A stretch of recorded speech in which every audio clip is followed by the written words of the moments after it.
ఆడదాని వయసు చెప్పకూడదు, మగవాడి సంపాదన చెప్పకూడదు. అలాగే మీకు బాహుబలిలో రెమ్యునేషన్ కూడా చెప్పకూడదు.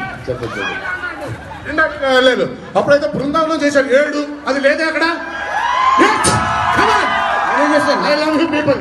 బృందావనం చేయలేదు, నేనేం చేశాను? పాడారు ఆనంద మాట్లాడరే. ఎస్ మనం చేద్దాం. Thank you. ఎలిఫెంట్ మెమరీ ఇది. Elephant memory. ఈ ఎలిఫెంట్ నా మఫిన్ తినేసింది. మనం గెలిచామే. డార్లింగ్, ఆడదాని వయసు మగవాడి సంపాదన అడగకూడదు. అందుకని బాహుబలిలో మీకు ఎంత ఇచ్చా నేను అడగట్లేదు. ఇన్స్టెడ్ వేరే క్వశ్చన్ అడుగుతాను. సరే. ఫస్ట్ సినిమా నాది కల్కి ఉంది.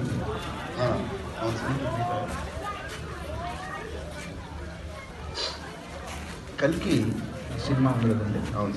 నాన్నగారు సూర్యనారాయణ గారు నాకు రెమ్యునేషన్ ప్రామిస్ చేశారు, ఫిక్స్ చేశారు.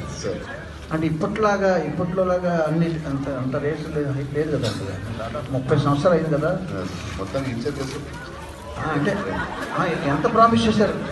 సినిమా అయిపోయింది మధ్యలో, బట్ ఆయన ప్రామిస్ నా కోసమే ఎవరికి ఇస్తారు సార్? అబ్బా నేను పని చేశాను.